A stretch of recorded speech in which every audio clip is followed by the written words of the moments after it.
বিশ্বকাপের প্রথম যাত্রায় ড্র হলেও দ্বিতীয় ম্যাচে হাইতির বিপক্ষে জয় দিয়েই স্বস্তিতে ফিরেছে 5 বারের বিশ্ব চ্যাম্পিয়ন ব্রাজিল। তবে তাদের সামনে এবার অপেক্ষা করছে কঠিন সমীকরণ। নকআউট পর্বেই মুখোমুখি লড়াই হয়ে যেতে পারে জার্মানি, পর্তুগাল কিংবা ইংল্যান্ডের মতো কোনো শক্তিশালী প্রতিপক্ষের বিপক্ষে। অন্যদিকে নেইমারকে নিয়ে এবার কি স্বস্তির খবর দিলেন কোচ কার্লো আনচেলত্তি। বিস্তারিত থাকছে ভিডিওর বাকি অংশে। দর্শক, প্রথম ম্যাচে মরক্কোর বিপক্ষে ড্র করায় সি গ্রুপের একেবারেই তলানিতে অবস্থান হয়েছিল ব্রাজিলের। তৃতীয় স্থান থেকে এক ম্যাচের ব্যবধানে এখন গ্রুপের চ্যাম্পিয়ন হওয়ার দৌড়ে সেলেসাও বাহিনীরা।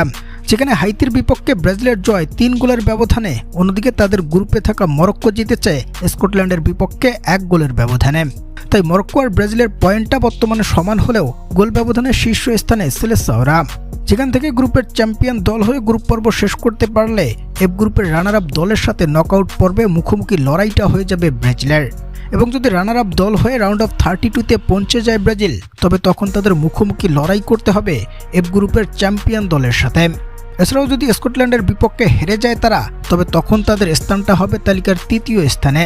আর সেখান থেকে যদি রাউন্ড অফ 32-তে জায়গা করে নিতে পারে ওরা, তখন ওদের লড়াইটা হবে পর্তুগাল, ইংল্যান্ড কিংবা জার্মানির মতো শক্তিশালী কোনো দলের বিপক্ষে।